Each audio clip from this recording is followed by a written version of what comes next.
I mean, I guess you get the concept about what it means, but how you actually calculate it, we're going to talk about that on Friday, okay? So for now, let's just leave it there. Remember, this is the way you compute vertical stress. And on Friday, I'll talk a little bit more about numerical integration, how you do that with Excel or with MATLAB or Python. And also we're going to talk about how you integrate a log file with measured depth and a deviation survey that tells you what is the three-dimensional location of the well as a function of measured depth. You need to merge those two in order to calculate vertical stress. And when you do something like that, you will be able to get a plot of bulk density as a function of depth, and when you integrate that, you will get your vertical stress. I don't know if you can know this, but this is not a straight line. It looks more or less like a straight line, but it is not a straight line. Those small variations are caused by the density. Usually this curve, it gets a little bit steeper as you go deeper into the subsurface. Okay, we know how to compute hydrostatic pore pressure. We know how to calculate vertical stress. Let me tell you that the most reliable calculation that we're going to have throughout this course is always going to be vertical stress, total vertical stress. Pore pressure, sometimes we may assume is hydrostatic, but actually most time it is not. Many times we do not know pore pressure. You need to actually measure it in order to be certain about what pore pressure is. And when it's not hydrostatic, then you need some additional methods in order to compute pore pressure. And that's going to be super important for us, because remember that effective stress, which is the difference between total vertical stress and pore pressure, is something which is going to affect the strength of the rocks. So let's get to talk now about non-hydrostatic pore pressure. Our assumption before of hydrostatic pore pressure, it was just something easy to get through that, but most times pressure may not be hydrostatic.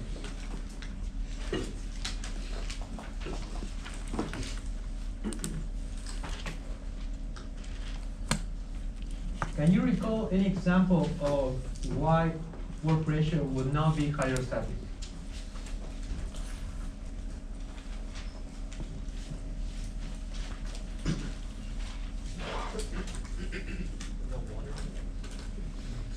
Yeah. You have like an impermeable layer. And what's with the impermeable layer? Shale going on. Okay. And how is the shale going to affect the pore pressure? It's not continuous anymore. You have a different pore pressure below the shale. Okay, that's something which is called compartmentalization. When you have very low permeability barriers that do not let the pore pressure communicate all the way to the surface, you may have problems of, it's not actually a problem, but you may have cases of non-hydrostatic pore pressure. So, since you mentioned that, let's go straight to that case. Let's go offshore. Let's say that we're drilling a wellbore at a particular location, and we're going first through sand with large pore spaces, high permeability, connected pore space, and then you get into more shaly layers of clay and sand. Let's plot here vertical stress and pore pressure. what is pore pressure going to be in the water? How is it going to increase? More or less hydrostatic, right? There is all connected. We're going to further assume that even in the same interval, the pressure is going to be hydrostatic. So this is going to be the pore pressure. What is going to be vertical stress? We said before that effective stress, vertical stress on the seafloor is going to be 0. So vertical stress has to be equal to pore pressure. And it's going to start right there. And because rocks are heavier than just water, because they have minerals inside, this is going to deviate. And I'm going to assume that the density of that rock is more or less constant. And this is going to be something like that. And that's going to be the total vertical stress. Okay, here is where we come into a different case to what we had before. As Mr. Hamza, that's your name or your last name? First name. And your last name? Moen. As Mr. Moen was saying, whenever you have layers that have a low permeability, sometimes, let me extend this probably a little bit more. Let's say we are close to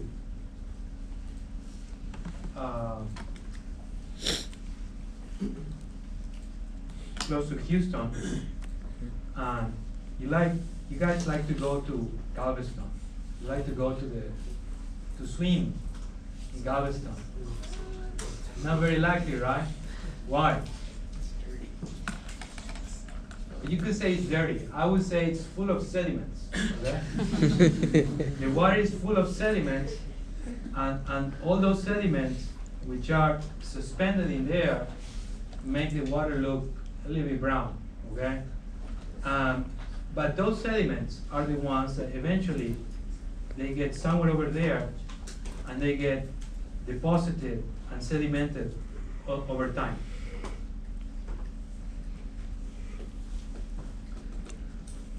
Whenever the rate of sedimentation is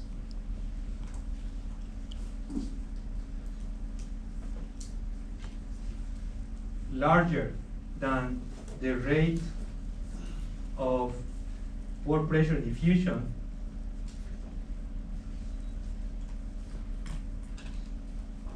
you may go into cases of overpressure. So let me explain what this means. What this means is that over geological time, the sediments, they accumulate on top and form layers.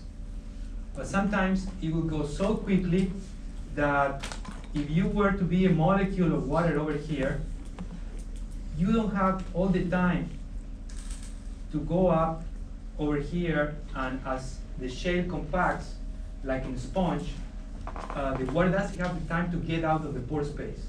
And because it doesn't have the time to get out of the pore space, your pressure is going to be higher. It's like if you will be also squeezing a sponge and the water cannot come out, you're going to build a pore pressure inside. I don't know if you guys have played with mud, but mud is basically clay with water, right? If you try to squeeze mud in your hands, you're not going to be able to get water out of it.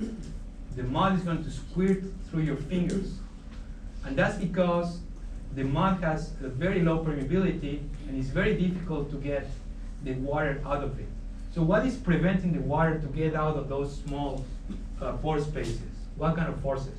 Capillary pressure. Let's say it's fully saturated with water, so there is no capillarity.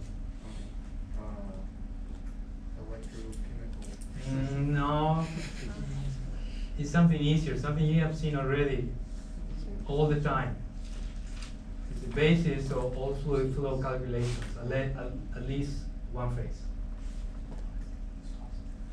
viscosity, right? Viscous forces. The pore spaces are so small that when you try to squeeze the water out of it, there are a lot of viscous forces that do not let the water get out. And it's the same over here, exactly the same. This is clay and sand, basically mud.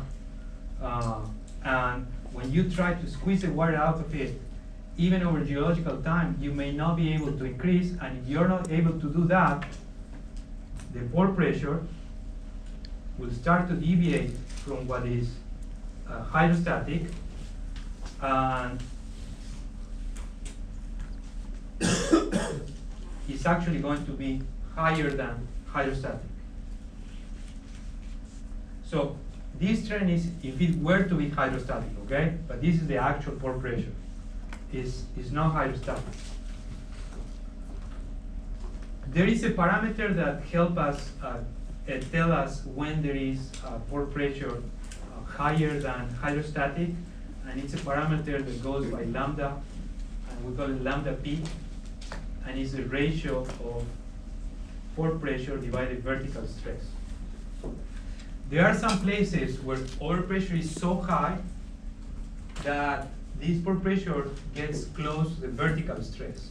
So when lambda p tends to 1, we say that there is overpressure. Sometimes it's close to 1.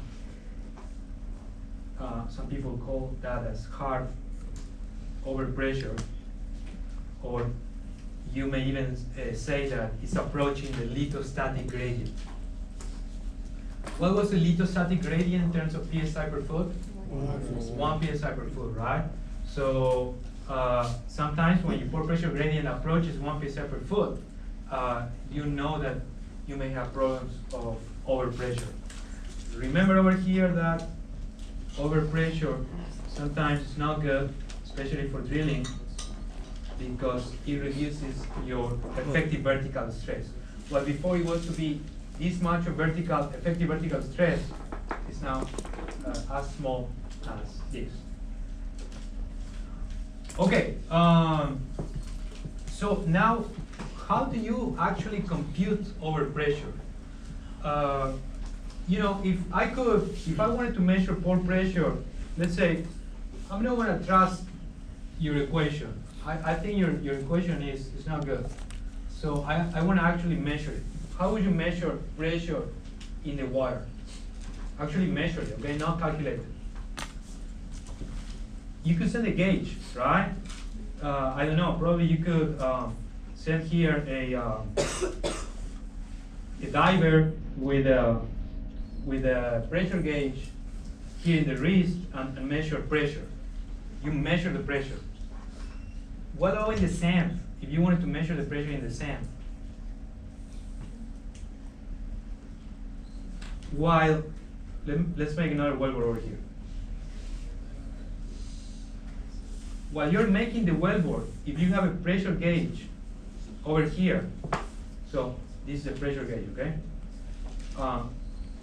If you have a pressure gauge over here, and let's say you isolate these two sections, the sand is so permeable in this location that it will very likely, if you isolate this section, reach equilibrium with the wellbore in here. Just give me one more minute, guys.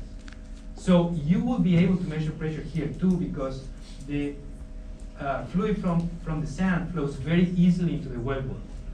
However, when you are in shale and you isolate the section and you put the pressure gauge in here, you're not going to be able to measure pore pressure. Why? Because the fluids that will be supposed to be produced over here, it's going to take a very, very long time for that fluid to get in equilibrium with that volume over there. As the permeability of the shale goes down, it's even more and more difficult. So basically, you cannot measure pore pressure in shales directly. You have to use an alternative method. And that alternative method is the one that we're going to see on Wednesday. Okay? All right, guys. Thank you, and I'll see you on Wednesday.